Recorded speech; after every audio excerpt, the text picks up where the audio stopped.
We're live. You're live. What's up, everybody? Welcome to Laser Everything. This is the Laser Source podcast, everyone's number one favorite laser engraving podcast, brought to you by Burger King. It's like that. It's not brought to you by Burger King. It's brought to you by Johnson's Plastics Plus. We should do an unboxing today. You could do an unbagging right now. I know. Yeah, I'm ready. We should do an unboxing. You got like a whole box of cool stuff that they just sit here. Let's go ahead and dive into some of the views here. We got our unboxing view. Yeah, welcome. It's perfect for unboxings, I think. Yeah, I think so. Indeed. What did Johnson Plastics Plus send you from the Burger King bag?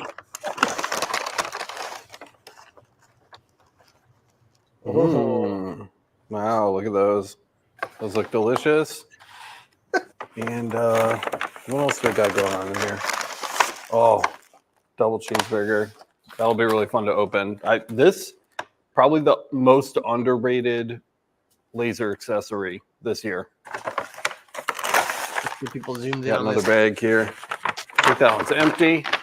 Just get rid of that. And oh yes, if your business makes extra money this year, you've got a lot of extra profit, I highly recommend these right here. Otis and we'll talk more about these two in a few minutes. And I think that's it. Oh, we do have a couple more. We have a couple more of those. Oh my God, Jesus! Right. Did you know? Fun fact: the bags, fries that collect at the bottom of the bag, they're called baglers. I did not. That's know like that. the official name. Yeah, that's what Burger King says. I know there was an official name. Yeah, Burger King calls those baglers. Oh boy, interesting. There's people who literally like took off early to make sure they got to watch this. Just watching Alex. All right, so if you, see, like Anthony said, this was unexpected. Surprise! Yeah. So if you just got here, Alex literally just unboxed his food for the first time from the new view from the overhead camera. What some other views we got, Kyle? Well, we can go back to the main front-on view here. Yep. Hello. Hello there. We also have this view. You guys will notice there are no tripods, no wires. Well, there's one tripod. That one doesn't count. That has a camera on it. That needs a tripod. There's no overhead rig. The overhead rig is gone. Miranda also said there's no food for your wife. Oof. Is this the so this is the XF605 by Canon. Great camera. And now we have our other side view. There's the XA75. That's a decent camera. The cool thing about both of these, can you put me back on the 605? Is that both of these camera systems are completely wireless. So we can go do it while he's anywhere moving. Do it. We want in the shop with these.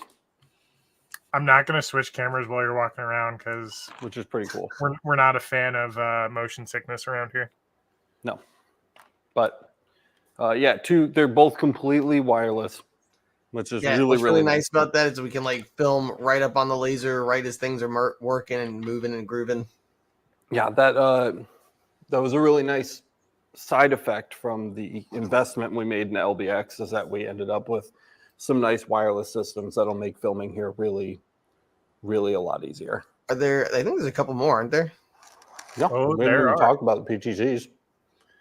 So here we have one of the other PTZs, or one of the other cameras, which is a PTZ, I should say. Yeah. And we can move this around. So like over this way a little bit, we got the OMTech and there's the Aeon, and here's the We Create and Alex's mysterious 3D printer that he hasn't talked about yet. It's the Mingda. And within the Aeon, you can see some rotary stuff and other miscellaneouses. Yep. And rotating along here. We got a Ranger and an Alex. That's right. The only thing that isn't set up for all 3 of these CO2 lasers is exhaust. So they are all ready to run and record, which is something that hasn't been true in a long time. If you guys have been following the channel, we've really only had a couple Galvo lasers in here, on and off. And all the CO2 lasers have just been in the warehouse collecting dust. Yeah. They're all set up, ready to go.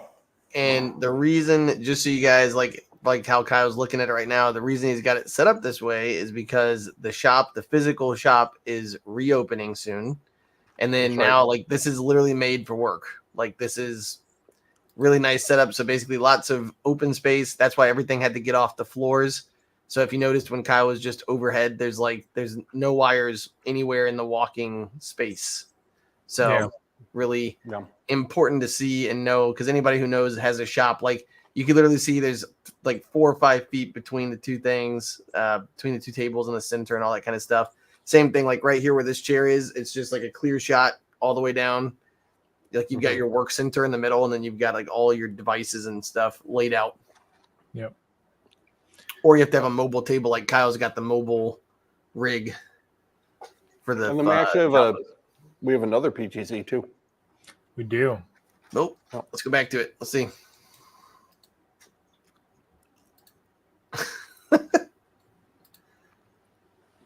There you go. Check that out. Boom. Put your finger or something right there. Let's zoom in on a finger. No. But here, we can zoom in on this. This is a good real world example right here. This is the sonogram of Coraline from right before she was born.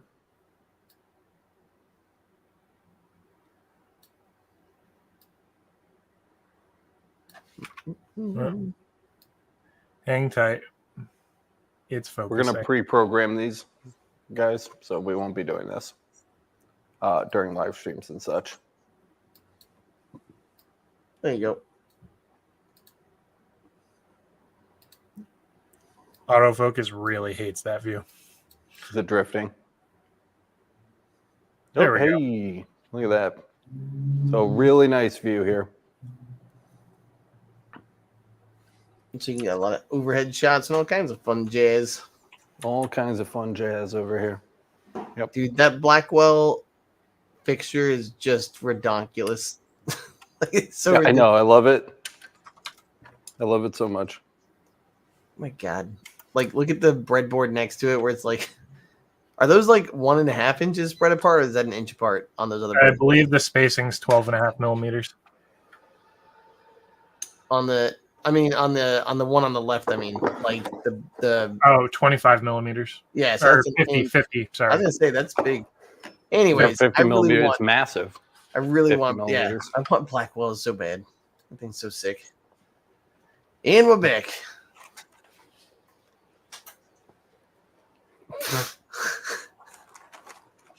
Surprise. What's up? Yeah. How's chat? Vogue. We have a question. Okay. From Bill. He says, Kyle, do you happen to know where Alex picked up the scale that he used to find what the line width was? Like the dot width? Yeah, I think he's referring to the glass rulers that we were using. That's Amazon for sure. I just saw those sitting around. I'll see if I thought they might have like a brand name on the case or something. I don't actually. Hold on. They might be in my office. All right. Well, while he's looking for that, there's one more too. Vince had asked, and it's kind of been talked about, but what are the black things on the wall and behind the OhmTech and Mira? And those are sound dampening for the echo, as like Kyle said. So if you're somebody who's watching and didn't see that question, it's a good question to have. It's not just decoration, because it's like 1,200 square foot warehouse. Lots of echoes happen, and you can still kind of hear some. Yeah. And also across from Alex that you can't see behind the like where we actually the broadcasting station. There's like whole sheets that are like 4 foot by 2 foot, I think, and they're just like trying to. They're absorb actually moving blankets. Oh yeah, also a really good way to dampen it too. So noise. Yeah. I don't remember the brand name. It was some no-name nonsense. It's not something you need to spend a lot of money on. I'm sure Kyle can find them on Amazon and throw a link in the description. I'm working on it right now. There you go. All right, let's see. So what's up, Alex? You've spent 2 days, just in case you guys don't know. He has spent 2 straight days from like 8 a.m. I think I get in the out here to the shop at like 8, and you're already moving. 2 straight work days, and then I was here all weekend prepping. Oh, but that was cleaning out the other place like you did the live on. So yeah, so this is literally like 4 days worth of work trying to get this ready for you guys to be able to film, but also for work, right? Yeah, we're gonna reopen the shop. Are you gonna take the wireless around a little bit and show people the shop in case they missed it yesterday? Yeah, as soon as I'm done with my fries.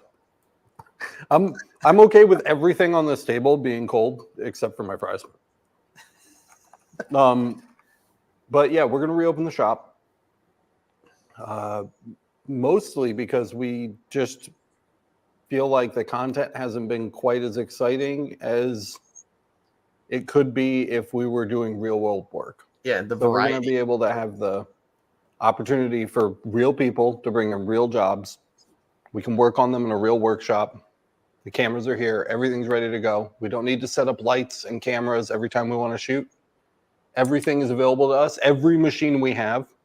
The only one you guys haven't seen is the SFX, by the way, which is hiding over there. But every machine we have is set up in this room right now, ready to mark. So no matter what the job requires, no matter what parameters we have to follow, we're ready to do the job and record doing the job to provide those as learning experiences. And I think that's going to be great. Yeah, that'll be a big one. Hey, Yeah. Speaking of cool stuff to engrave, I have to take it off Evelyn's neck, but because she's wearing it. This is. Yeah, you did a little learning. Oh, you're like literally where no one Are can you see. guys filming? Yes, there's people watching this. You want to say hi? Hi. Hi, Evie. Hello. Hello, All right. Evelyn. All right, take off out of here. So basically, I was just going to show off this. I was really excited. Gosh, I hope we can see. If not, I've got a picture that I took that was actually pretty nice. So talking about jobs that are coming in, a few things that are coming our way that you guys are going to see. We have the end of a lot of seasons coming up. So basically, I was actually just talking about showing people. One thing I never could find a long time ago is how to make a plaque. Like, what pieces do you need? How do you make it? What's the best materials for it? So that's something I'm working on right now. So that's going to be coming to you. But also, last Tuesday, I just got my order from Monarch Pines for the jewelry. And so I was going to show you guys. Let's see if you can see me here. The jewelry. Let's see. Ooh, can you see? Oh, no. My lighting is terrible right now because I'm used to being out here at night. There you go. Does that look pretty good? Ooh. There we go. That's pretty solid. I think you're getting it good. Yeah, so I was able to get a really nice black mark on this rose gold. There you go. Really nice black mark on this rose gold. But I was really surprised. I got a really great white mark on this, which really stands out. So long story short, that's something, if you haven't gone to Monarch Pines yet, check that out because Evelyn loves it. She saw it and was just like, oh my gosh, it's so pretty. Do you have that photo from Discord? Yeah, I can pull that up in just a second. That would be a nice one to show. Yeah, and so the reason I was bringing this one up again, really nice lady, Katie Mullinax. I'm pretty sure it's Mullinax. I'm hoping that's how you say it. Sorry, Katie. She's really sweet, very helpful. I just ordered another order, really reasonably priced. Hoping we can get them onto the MakerREMIX marketplace. But it's something where if you're looking to round out, like I've never had jewelry in my shop, but I always have people who say, or if you just wanted to practice, by the way, for jewelry, these are great blanks. And they're also PVD coated. I learned something new. I'd never heard of PVD coating. Neither had Alex. Kyle, have you ever heard of it? Yeah. No. So really neat. It's basically a coating. You can look it up too. I read about it last night to try to talk about it today, but it was just really neat. So basically, particles of solid matter are like boop, put onto this thing, and it's really, really shiny, really, really nice, and engraves pretty easily. So I used a Z-Mark Black in focus though, so not out of focus, and it kind of just burned right through the top layer. I hit it with a toothbrush and some WD-40, and then I actually did a steel white. So just straight up on the 110 lens, Z-Mark Black in focus and a steel white, and got the two that I showed you here. So for $3 and using presets from the library, I mean, what do you guys think you could sell a necklace like this for? Just a straight little bar necklace? I literally have no clue. I mean, I think $20 easy. Like with Alex, a I name think and you're stuff. muted. $25. Oh, there you are. At least $25. Yeah. So Yeah, I was gonna say 25 or 30. and that's where if we can save you the time and you can, you know, save a dime, hey, then why not take a look at that? All right. I see Theoretical had a question. Sorry, Kyle. That's all he wrote. Oh, So I- theoretical, if you and he says I've got an OV fiber laser 80 watt. Drop your question and we'll see if we can help you out. Cuban says struggling to figure some things out to engrave with my CO2 that I could bring to craft shows this summer. I honestly haven't used my CO2 other than tumblers since I bought it. You could do cork coasters, you could do wood coasters, you can do cutting boards. You could do what are those like 3D puzzle things that kids put together, like the T-Rexes and stuff? oh yeah. So like That kind of stuff is STL super file. popular. Yep. Yeah. There's Maybe all Cuban's kinds of stuff. seen it. I don't know. But one of our most viewed videos of all time, if not our most viewed video of all time, is 25 high profit items to stock in your laser shop. It's loaded with unconventional ideas, not the normal nonsense that you hear about when you ask for that kind of list. And I really recommend it. So if somehow you haven't seen that, Bronson, I would recommend going and watching that. I have a couple of easy ones too. For me, I would say since Father's Day is coming up and it's in the summertime, think about what's happening in the summer, right? June, July, August. Those are the 3 months that you're usually going to get hit with. So Father's Day would be super easy. Anything that's made of like bamboo or wood for like grills or bottle openers, those are super easy and cheap. You can get those off Temu or Amazon or anywhere pretty cheap. And then you can just engrave the handles of those really easy with the CO2. And the nice thing is, again, they're pretty much all year-round gifts because it's for dad. So you can do that, or for a guy. Leather hat patches, or patches where you put the adhesive on the back and they basically can put them on a book bag, especially if you're at college. So look at some cool stuff. You can come up with some neat things for hat patches or leather patches. The leatherette also, right? And so especially the iron-on ones. So literally you cut them and engrave them and they can iron them on whatever they want to put them on. So I know in college I had a backpack that had like 5 or 6 buttons and pins and, you know, just like the cool I'm an indie guy backpack, because, you know, you're raging against the machine in college. And then what else would be good? Koozies in the summertime. So like the little we can't say koozies, sorry, leatherette beverage holders. So Johnson Plastics Plus, JDS, a couple of other people make really nice leatherette ones where they literally are different colors, and they got like 13 different colors, and they're really nice actually. They're like double insulated with the material, and literally just they're great. I think they cost like $1.50 a piece to $2 a piece depending what colors and how many you get. If you used the JP Plus our code YZF dash something LDR, I'll find it. And plus it's in our link anyways. If you use that, you get 15% off. So there you go. That might be a great thing.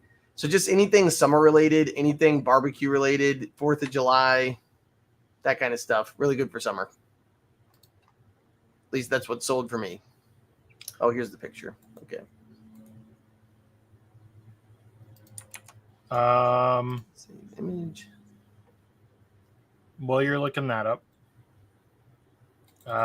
Theoretical Dynamics got back to us. His red marker is not working on his laser.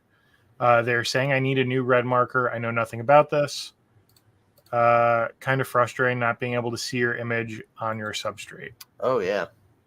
And you know where to get the marker from locally in the US? I'm being told I have to pay 90 USD. Ouch. 90 is really steep if it's just the red dot, because all it is a red pointer. If you were adding like a beam combiner and a red dot, 90 would be a little more understandable. But if you already have a beam combiner, you shouldn't need to spend that much. If it's a fiber, if it's a UV, if it's a CO2 galvo, whatever. If you have a red dot, there's one of two ways you get a red dot to outline your stuff. Either it's combined in the source, in which case, for example, a JPT fiber source, many of them have an integrated red dot that can be turned on, and that comes from within the source path. So before it even follows up the fiber optic, it's in the box on like separated from your laser head. Sometimes those fail, or sometimes they're just turned off. And if they're turned off, or if they fail, or if you're any other brand that doesn't include them in your source, then your option is a beam combiner, which is fundamentally the same concept that you would do to get a red dot on your CO2 gantry, or one of them, where you basically integrate a mirror that reflects the red dot, but allows the CO2 beam to pass through it. It only reflects the red dot. So what you can do is open up your laser path. This little shield up on the top behind your laser head comes off. It can usually be popped off with a couple of screws. And what you're looking for is a little block with a red light pointer sticking out of it.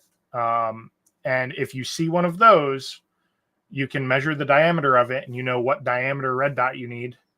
I'll drop a link. I'll find it for you. Where you can get them pretty cheap. He was saying the dot works great, is what he had mentioned while you were talking. So I just want to make sure you saw that. So I guess it's the dot, like when you turn it on, like there's the dot that, like, you know, actually. Is it the dot coming out of the lens, or is it the focus dot coming off of the edge of the head? Because those are two different things. The one for the Z height. Yeah, those are different. I mean, fundamentally, they use the same technology to generate a red light. Pieces. Yeah. So the one you use for your Z height is usually on like a little articulating, for lack of a better term, nipple that can move around and swivel. So if you ever change your lens and you want to use that to get your focal height, you can adjust it so that it's proper for the lens that you put in, if you want it to work for that. But ultimately, the one that you use for red outlining the shape that you're engraving for alignments, that is physically bounced into the path of the beam using what's called a beam combiner typically. Or in the case of some JPT sources, they may have them integrated. But if that's not working, or if it's turned off, then you need a beam combiner, or if you have another brand that doesn't use it. I hope that helps. Yeah, he said, that's what I need. That's what you need. So I have a source for red lights that you can get stateside typically, as long as they have them in stock. If not, they'll just be shipped from China, and they're usually air freight, and they're quick. But I don't know. I think they're like $10, maybe cheaper, maybe $10 including shipping. I don't know, but I'll grab you a link. I'll drop it in the description for you. Give me like 2 minutes. While he's looking for that, Jack in the shop, who is one of our moderators, literally says he basically, if you're in the Discord, he can show you pics because he took his out. So there you go. It's pretty helpful. Thank you, sir. Another thing, Cubing had asked, I was wondering if you guys have a calendar that you use to help schedule out times when you should start thinking about major holidays or even smaller ones and what you should prepare. I have one. It's not like an official one. But my rule of thumb is if you're not thinking about 2 months ahead, you're kind of behind already. So basically 2 months ahead, and God, man, my camera looks so bad today because the sun is nailing me. So my thought is usually if you're not 2 months ahead, you're kind of already out of luck. Like Alex and I were literally just talking about Easter stuff and how, like, if you're trying to think about Easter now, Easter's in 2 weeks. Like, you're already done, right? So you should already be thinking about Mother's Day at this point, which is in May. One of the really good early episodes of the Laser Source podcast is called Tent Poles. Oh yeah, we talk a lot about just this. watched that the other day. Yeah, that was with I'd recommend that. Tacky and Tony, I think. Yeah, Yeah, long time ago, but a really good episode. Yeah, depending on when the markets you're going to are, I mean, you'll want them to be a little bit ahead so you can offload any extras you make. But so, like, for example, 4th of July, if your market that you're going to is the last week of June, and that's the only one you're going to, you better hope you sell literally everything, right? So, especially if you're not creating stuff on the fly there and you're specifically making it for that event, then you need stuff to sell that's already done, right? So that's kind of the drawback. You want to try and sell stuff at least a month or two ahead. That way, if you have extras, you have the ability to try and sell them locally. Yeah. The other thing way is to get them out of your inventory before that particular event passes you by. And to add to what Kyle's saying too, what I've done is pre-sales. Like, I literally say, hey, like, for example, let's just say this necklace. Let's say we're back in February or Mother's Day is coming up, right? This might be the perfect item for Mother's Day. For $25, you literally put a kid's name on each side. Let me show you this. So this was what I did. So this is what it looks like when I engraved it. And I used Z-Mark Black. So if you look, this is the Z-Mark Black, and it came out nice and clean. This is after I hit it with a toothbrush with a little bit of WD-40 on it. Alex was telling me to use a rag, but I didn't have the rag that I needed to clean because I've never done jewelry before. This, even though it's a Z-Mark, because it's Z-Mark Black in focus, still had some texture to it and a little grit. And even using the what's really nice is Katie sends a little jewelry cleaning rag, which is really nice. By the way, I highly suggest wearing gloves when you do this because, oh my God, your oils are all over this shiny surface and it's such a pain to get off. But anyways, long story short, I used this to try to clean it. And I just needed to get all the stuff out of it because it did have texture to it because, again, it's a Z-Mark in focus. The Z-Mark is usually done 1 to 3 or 3 to 5 millimeters out of focus, depending on the lens you're using and all that. The other thing is this was the steel white. So I just went into our library and typed steel white. And basically what you end up seeing is it looks really white, but that's actually the stainless steel bar underneath. I'm pretty sure. Like, I want to look at it under a microscope. I got to find where I put it because I cleaned up and can't find it. But all of this, to go back to the questions on the screen, because Mother's Day is coming up, I can get orders. So if you don't want to have extras, like Kyle said, I could say, hey, I'm going to be pre-selling these until May 1st, right? And that gives you 3 weeks worth of time to get everything ordered. You buy a few extra just in case you got the stragglers. And then what's nice is when you go to the market, you might have kept a few extra, like maybe 10 extra, but that's $30 in overhead, which is basically one sold necklace. So if I sell one of those at the market, then I've capped my overhead and I've actually made money, if that makes sense, plus all the pre-sales. And these are also just nice to have anytime. I don't know if you guys have ever had like a, oh God, I forgot something gift, but these are really great, like, oh crap. But what I would do, Bronson, I would literally take this and I would put like my daughter's name on one side, my son's name on the other, my other son's name here. And on the other side, I would put like a heart with always, like love always. And I'd put them on this side of the chain. Done. $30, right? So if I did something with that many names, $30, and I paid $3 for it. So, and that's the kind of thing, really easy. You always use the same font. Maybe you offer 2 or 3 fonts. Done. I did open the laser path on the 30 watt, if you wanted to show that. Oh yeah. Nice. I got a couple different angles of it.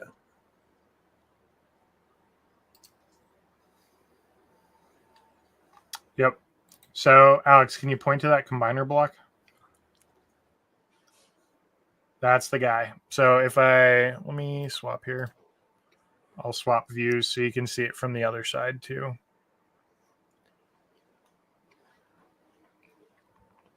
Here, we have the 605. Let's use it. Oh, I was using the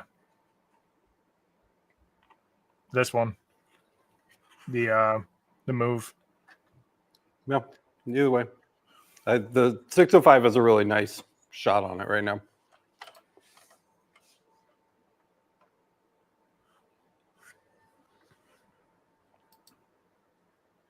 There you go. So that's a really good shot of the beam combiner. Sometimes they can also be integrated into the neck. So between the laser path, which is this big enclosure, and the head, there will sometimes be something bolted in between with the neck. It just depends on the kit that you get and where it might be integrated. But essentially what you're looking for is that red dot module sticking out. You'll know it when you see it, kind of thing.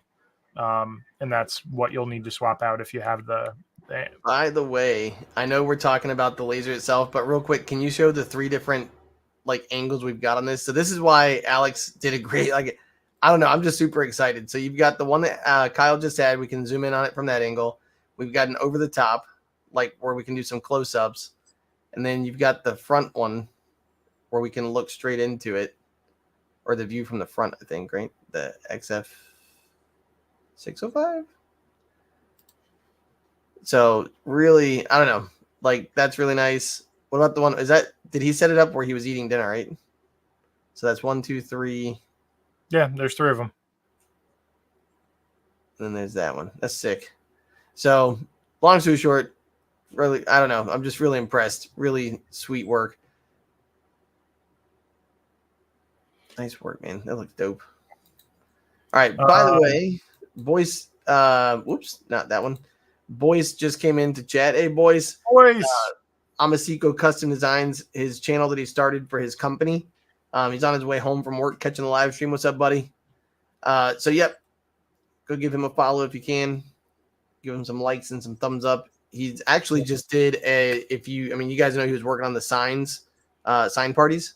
So he actually was just doing some sign party stuff and having some pretty good success. Like when I saw the Facebook post, I think it was a Facebook post where he posted the video. It's pretty sweet. They had like 10 or 11 people in there. It's pretty nice. So making that money, boy. Yeah. Let's see. Theoretical Dynamics said, I do not have that block. So that may be what they're trying to sell you, in which case $90 is probably about on point, unfortunately. Yeah. Was that with shipping, or that's just what it cost? I hope that's with shipping, but right? I don't know. Yeah, ultimately, if you don't have that, so if you have a JPT source and your red light was working before, that could just be that either it died on the source or it didn't have it, or it's turned off. I missed the last couple minutes. What did we cover? We talked about red dots, beam combining blocks, and theoretical dynamics not having that block and probably needing one. Oh.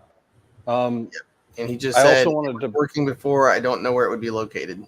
So okay. So if you don't have one of those beam combiner blocks in any of the locations that we said, that means you were relying on the one in the source, and the source probably died. Not the source died. The source, the red dot within the source died, probably. And unfortunately, it is a consumable. They don't last forever.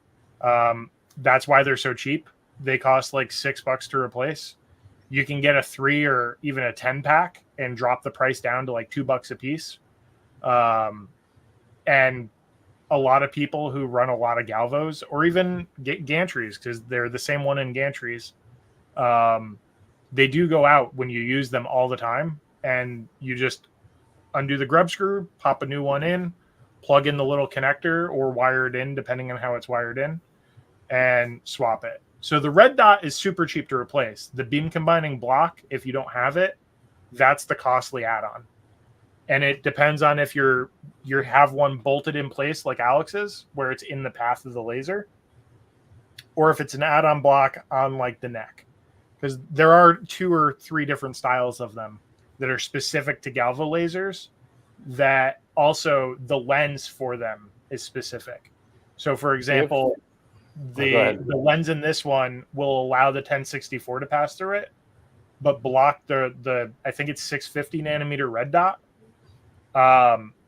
There's a CO2 one that allows CO2 galvo beam to pass through into the head and not burn up that lens. And there's another one for UV, which is still relatively new on the market, but they are working their way into machines now more commonly.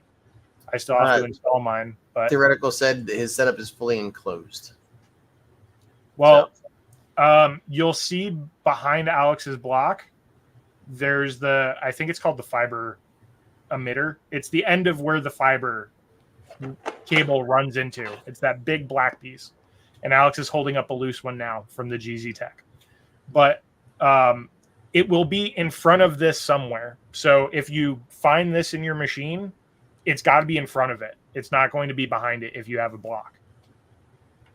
So somewhere further in the path in front of that. One other thing I wanted to mention, if you do find the red dot, this component right here, all this usually is a low voltage line. Yeah, that they run connects on like 35 volt. to, one second,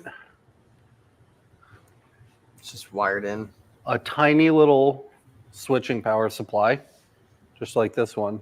And these can die a lot as well. So there might not even be anything wrong with your red dot. It could just be the power supply. Like a And loose wire. simply, what? So it could even just be like a loose wire, something jostled, something came undone. That's happened. Yeah, to you people check, in LMA check these before. little spade connectors and such. And a tiny little, very inexpensive power supply like this could be to blame. And simply swapping that out could be the case. There's definitely some diagnosing to do. You can tell if you have an integrated red dot by the model number of your source. If you don't know what that is, that's the thing that makes the laser beam. It looks like this. Here we go.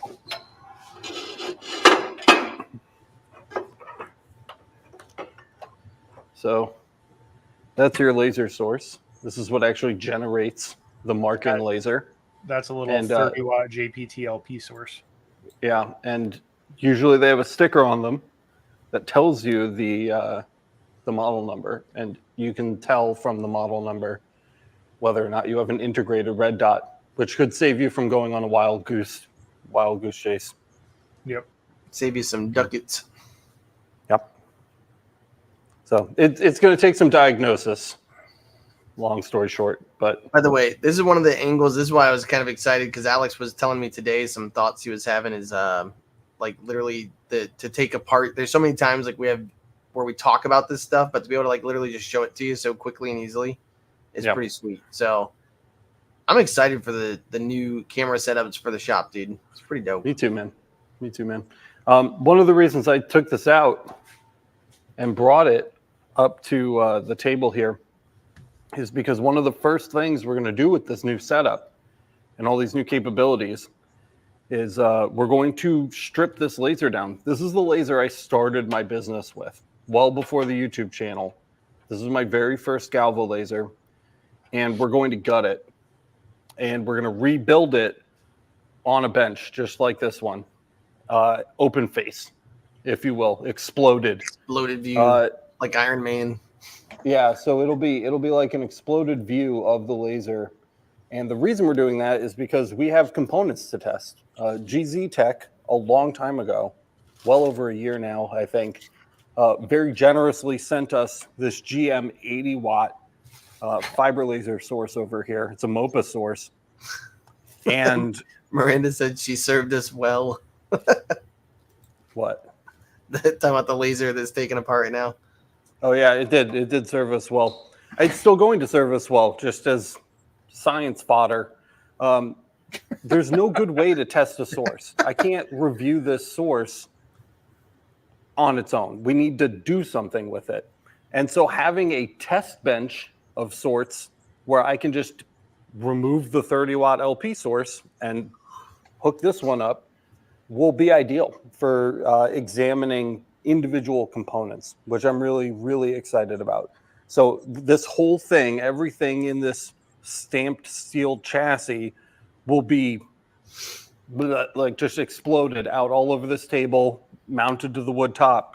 And when we want to replace individual parts to test things, whether it's a scan head or a beam combiner or a power supply or a laser source, we can just pop that part out, slap a new one in, and we can give it a test run. And I think that's going to be really, really cool.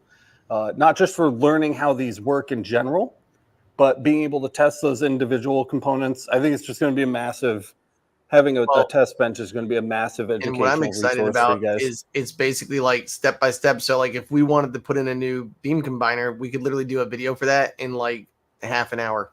Like show and instead of having to replace it, instead of having to jam a camera inside of this case, zoom it in. will on the table, and we can show you where wires go, what needs to be cut, what needs to be replaced.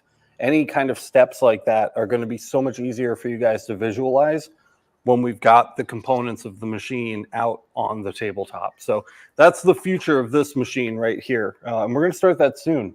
We're going to start by just gutting this, and we're going to come up with a plan for mounting it to one of these workbenches. I have another Work Pro. It's right over there, upside down on the floor at the moment.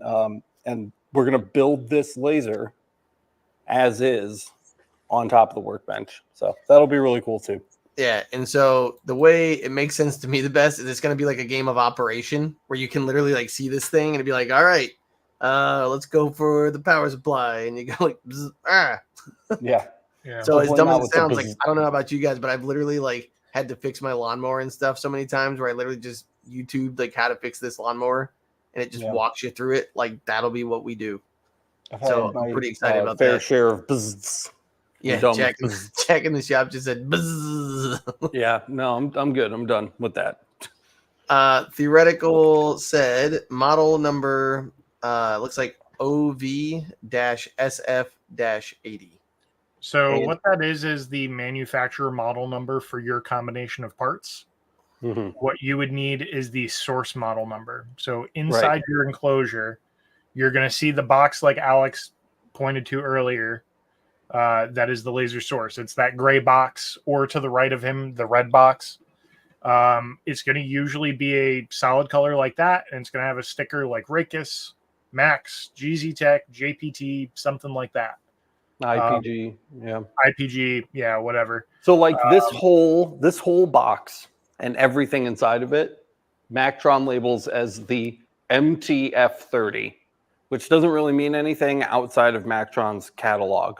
What we're concerned with is the component model number of the laser source. So what laser source did they put inside when they built this machine? Think of it like if you're building a PC, like your PC might be a Dell, but the processor is an Intel, right? We need to know the processor's model number. Yeah. And I happen to have, I forgot I had this, a beam combiner for a Galvo on standby for my UV. Nice. So that's kind of what it looks like. In this little hole in here, let me see. Stupid face. There we go. Oh yeah, like there's two little plastic pieces that hold in a lens, and that reflects the red dot back forward. Well, actually, it would be toward me in this case because of the angle, but backwards toward me to basically reflect the red dot into the path where the fiber or UV or CO2 Galvo beam is going into, and that allows it to essentially follow the path forward into the head, hit the same mirrors in the same place. And also, because this can move around, this is the reason why you have red dot offset when you're framing in LightBurn or EasyCast, because if this is shifted just a little bit to the either side or up and down where it isn't quite in perfect alignment with the other laser, when you're framing, you can offset it so that it is. That's the purpose of it. By the way, check me out. If I don't look evil with the sunlight, like there's no way to win against this sunlight in Florida. Welcome that's to my pretty- laser lair. Oh, I gotta say, today has been the first beautiful day in like 2 weeks. Oh, second beautiful day, but first actual beautiful day where we had sun all day. Yeah, And pretty nice it, here. it was relatively warm too, which was I awesome. was gonna say for us, the rest of the week is gonna be in the 80s. It starts in the 50s and goes up to the 80s every day. And the pollen factor is like a 75 out of a 3. So, just saying. It was 63 this afternoon here, and I was pretty happy. Oh, that's nice. Yeah, no wonder. Like I saw you wearing shorts earlier. I'm like, oh my god, I'm wearing pants. shorts. Alex wearing his cargo pants over there. 63 Yes, right. shorts weather in the Northeast, buddy. Yeah. Oh yeah. Edward said, "Where in Florida?" I am in Plant City, Florida, which is just east of Tampa. I'm in between Tampa and Orlando, where all the alligators Tampa. and strawberries are. Yeah, What a combo. pretty much. Like honestly, they're both delicious. So whatever. Alligator cheesesteak, man. It was good stuff. Trying to think back to what I mean, like trying to think of what else we're going to be showing you guys. So we're going to show you guys some color pretty soon. I actually just got an email that said I'm going to be getting some neon acrylics. So I'm pretty excited about that. But should be getting some neon All the acrylics. fancy colors. That pop. Yeah, and like probably going to talk about making some quick keychains, like easy things, doing some Easter stuff with it. And then also there's some really Jackie was talking to me about, it's like an applique basically that you can put on. It's almost like cardstock but with adhesive or something on it, and you just, I don't know, it should be pretty neat. Just to make some cool stuff out of color. Yeah. So should be pretty excited for that. I would be remiss too, by the way, if I didn't give just a quick peek over here at Oh, Easter the basket. electronics lab, which I'm really proud of. I know this doesn't interest everybody, but we have a lot of really cool tech over here. There's an oscilloscope. We've got a spectrum analyzer. We've got our coherent power meter. We've got multimeters, electronic loads, DC power supply, and of course our camera-enabled, 4K camera-enabled stereo microscope, which is really cool. I'm super excited to be able to show you guys what this thing can do. And the coolest thing about this is it outputs HDMI. So you can see it here on the monitor. And of course, that's not the best picture, but I can send this and relay it over to the Odyssey, which is broadcasting my camera feed right now. So I can literally just lay it over whatever it is you guys are looking at. So you can see exactly what I can see under the microscope, which is really comments. cool. Edward said, "Dude, really cool toys." And then who's this? Moya Sai said, "Now all you need is a flux capacitor." Yeah. I want to see if I can just to give you guys a scale. This is the minimum zoom. And I've showed this on the channel once or twice before, but That's crazy. yeah, I don't know how well you guys can see the monitor there, but We Oh, can yeah. see. those are the individual dots that make up the raster image that was engraved on that aluminum card. So it'll enable us to do far more in-depth explanations with good visuals that make sense. I think so. You know what? Yeah, we'll elab. 3DHP said, "All content is good content." And Miranda said, "Except travel content," which I was going to ask about that. So I wanted to ask if you can see. I can't see out of my right eye now. The sun is literally eating me alive. So I'm disappearing into the. Let me see if I can. Oh, There you go. my God, yeah, I had to back way up. So long story short, I have an opportunity to go to the Signage convention over in Orlando, and I was going to see what you guys thought. Does anybody want to hear and see about the? I think it's the ASI. It's like the American Sign Expo, Sign Industry Expo. So if you're interested in that, mention it in chat so I know. Because I was going to take a camera over there and basically just walk around, interview some people. There's lots of different signage companies. And there's lasers. There's oh my god, what do you got? There's lasers. There's 3D printers, which I'm really excited to go learn about. There's UV printers. There's so many different things that are going to be there. So yeah, Vince is saying you can't put something over the window. I can't actually in my HOA. I'm not allowed to. So just saying, yay HOA. So anyways, if you guys are interested in watching that, let me know. Or the other thing is Aeon is actually only Aeon's warehouse is only like an hour and a half from me. And so that's basically something I could go do too. So if you guys are interested in learning about Aeon's warehouse and their fibers, or if you're interested in me going to the signage thing, let people know so we can see if we want to cover it. 3D HP said, what are printers? Let's see, Edward, where in Orlando, the convention center? I will find out while we're looking, actually. So I know it's $25 to go, by the way. So it's really, if anybody's around there or can make it, it's a really, really cost-effective trip to take. So just a thought. Let me see. ASI 2024 conference. I've been really enjoying getting into 3D printers. Speaking of 3D printers. Me too. I think it's the ASI. That was a lie. No. Let's see. You're on the delayed path to 3D printing. 1 second. All right. I just got a big beefy boy. I got a Core XY 350 millimeter cubed build space printer. Very happy with it. Go subscribe to 3D Print Everything. Yep.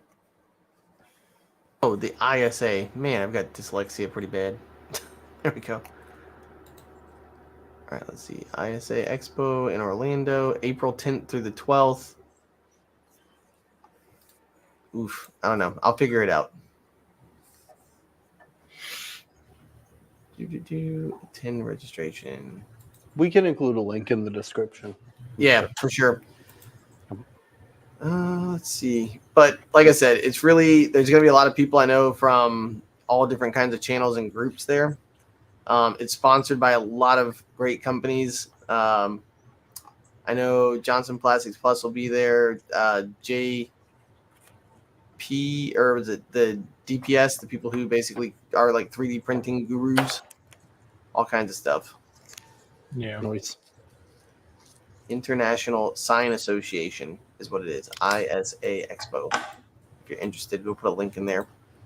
I'm going to put that in our Those chat. three-letter acronyms are scary sometimes. I know. Like, I typed in ASI, I'm like, I don't know what this is. Show info. When you're afraid to Google something. Dude. Let's see. Trade show. That's the thing. In Orlando, you can't just say the convention center because they have like 75 convention centers in Orlando. It's like 2 on every block, basically. There really are. It's insane. Jess, edit this all out. Yep.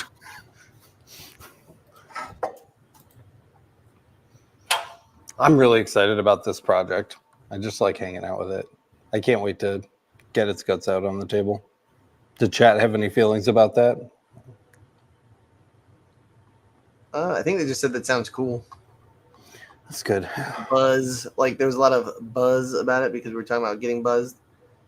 3HP talking about he made a 7-foot xenomorph alien. I feel like I watched that. Dope. Because he had to make it in like multiple pieces, I think, where he's like putting it together. No, he printed it all at once, dude. Yeah, all at once. Let's see. Remote control. Do we have anything else in chat, Kyle? I know we're wrapping up, but 1 sec. Sorry. Yeah, we're all looking for links and stuff.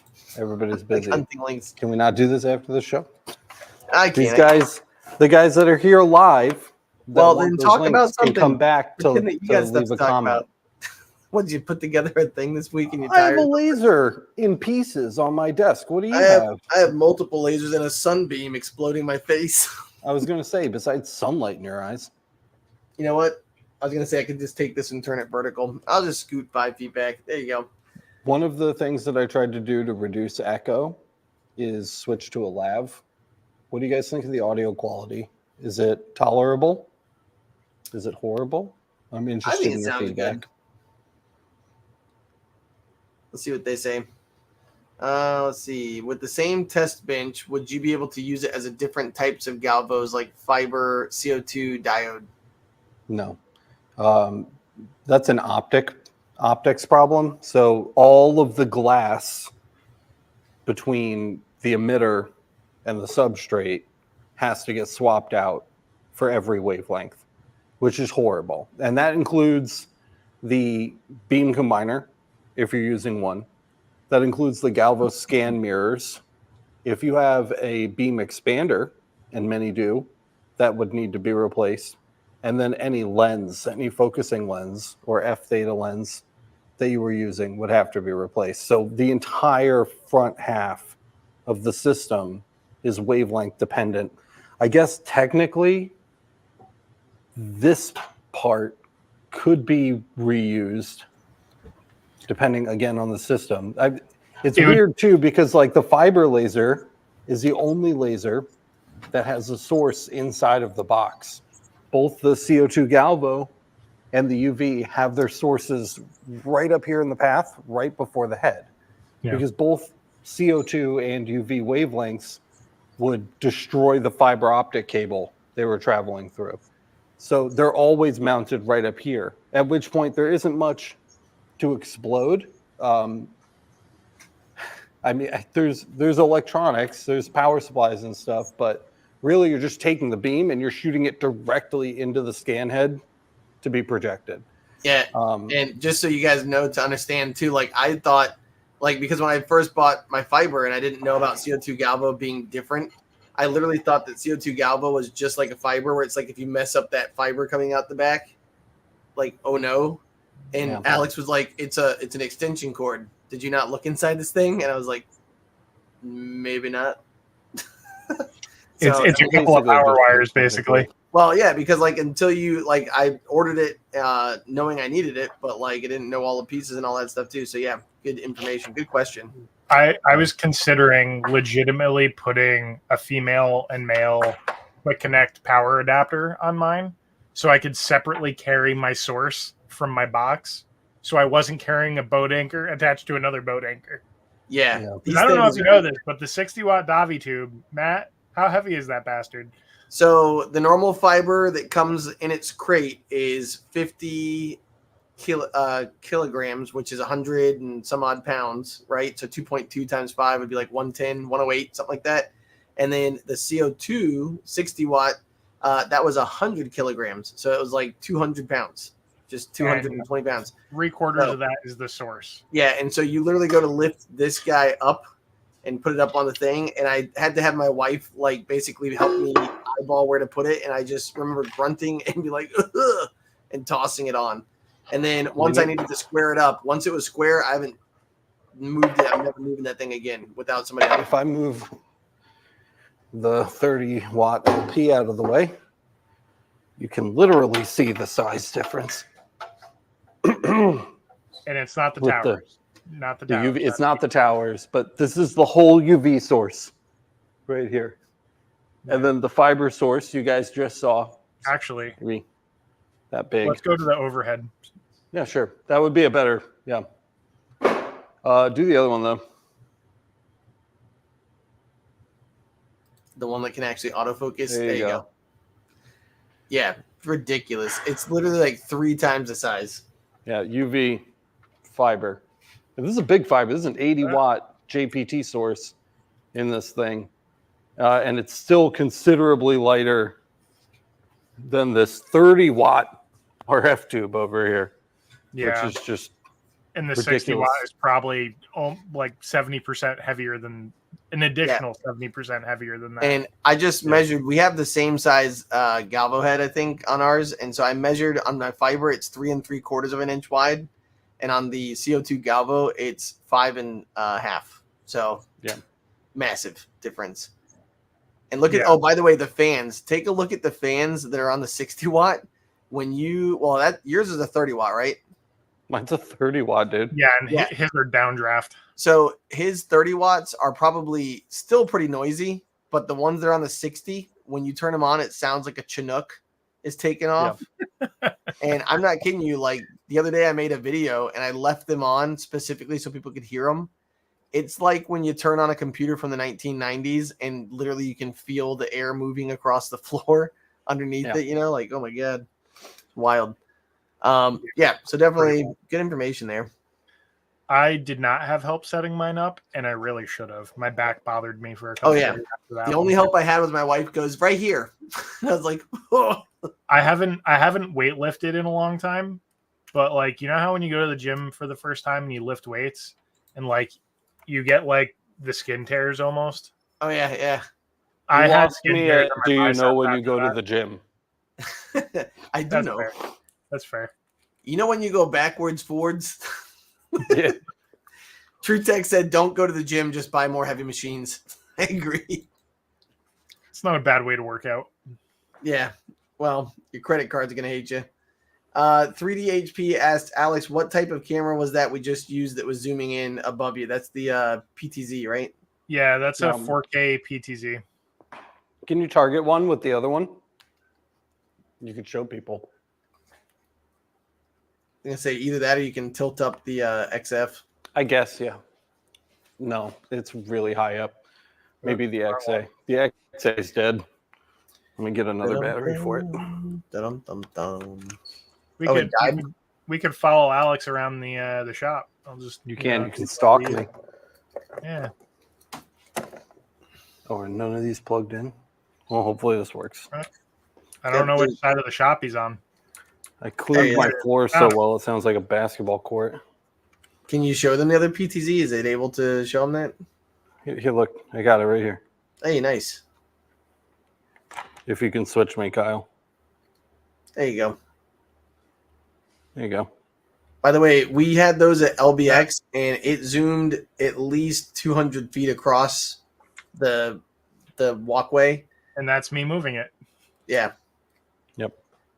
So very handy. Sweet, very heavy, and extremely picky. Like, don't drop it. Don't mess with it. Extremely sensitive, yeah. Yeah. Yeah, Alexander said those camera angles are awesome. And 3DHP said, cool, thanks. Nope. So there you go. There you go. I think that's about it, boys. Yeah. What's funny is like it took 4 days worth of time to say 30 minutes worth of stuff. Like, here's 30 minutes worth of showing you stuff. But what you guys should have seen, hopefully, is like how awesome the videos are going to be. Like, to be able to zoom in and get things close up. Just the 3 angles that we had on that combiner was sick. Yeah. Edward Borman says the studio is the bomb.com. Thanks. I worked really, really hard on it, and I didn't pay for it. The LMA paid for it. So if you aren't, please consider becoming a member over the LMA. It's masters.lasereverything.net. All of this is thanks to them, and we really appreciate it. So I appreciate you guys very, very much. I'm more than happy to put this kind of work in to give us a nice space to learn in.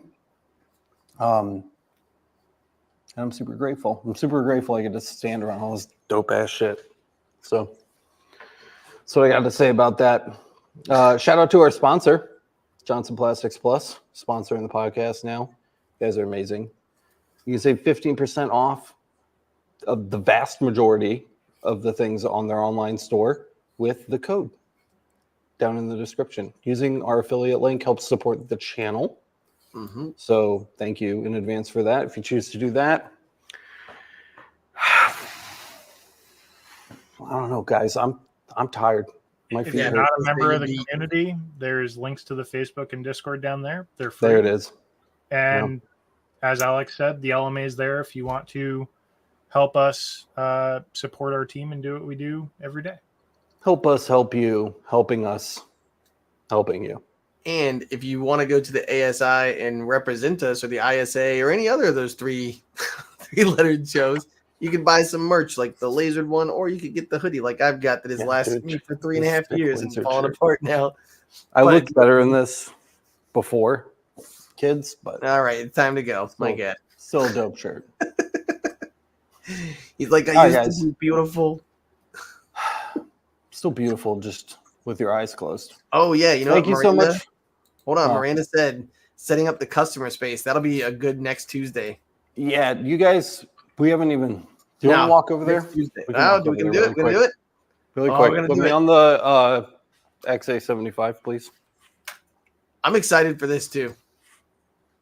Is that Yep. dead now? Great. It is. Hold on. Another battery swap. Sorry, guys. They weren't meant to go this long.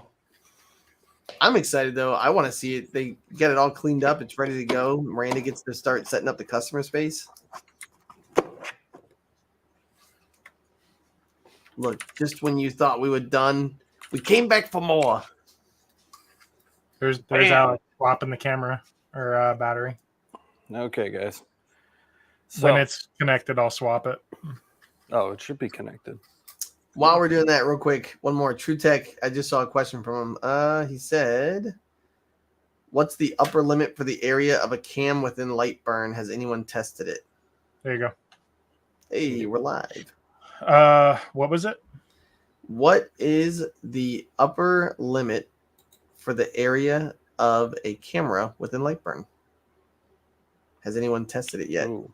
It depends on the camera and the angle and how far away you are with it. Yeah, If you're using an autofocus, or I'm sorry, if you're using a manual focus one with a shallow angle, as in a narrow angle, you're going to carry or be able to see effectively a smaller work area.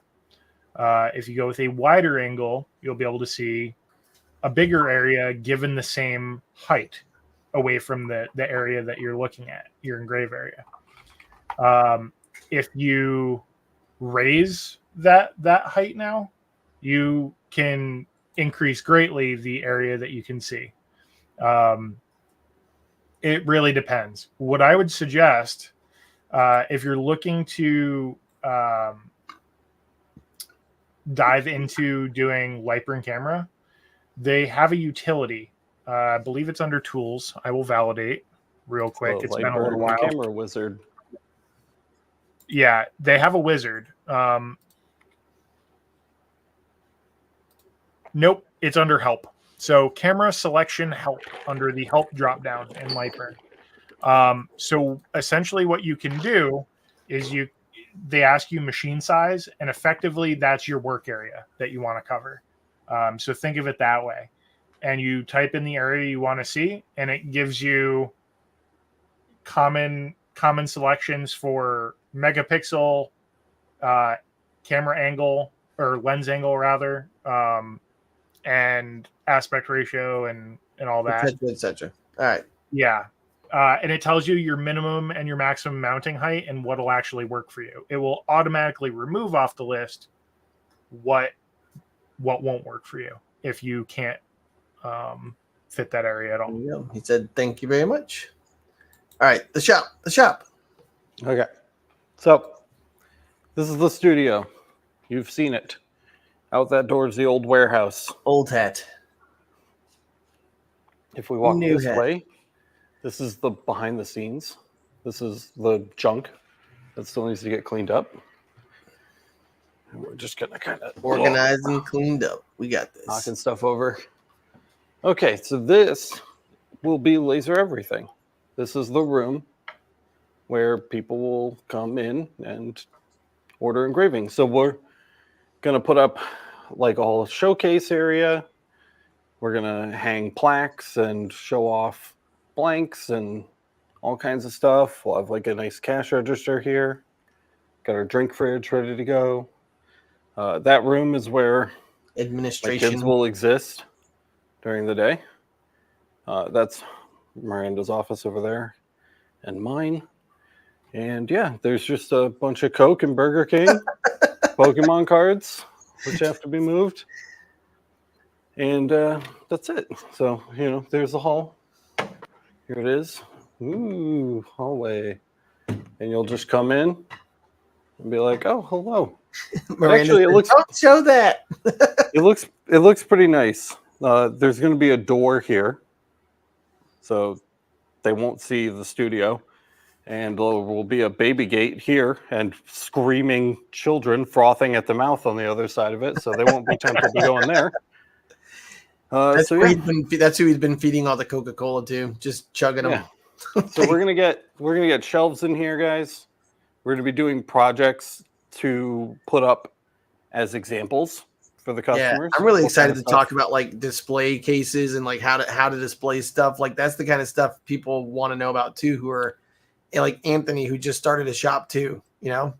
Yeah, every part of putting this back together since the Monroe laser engraving days. There it is. We're going to cover, because why not? I have to do it either way. Yeah. So we're going to go through it together.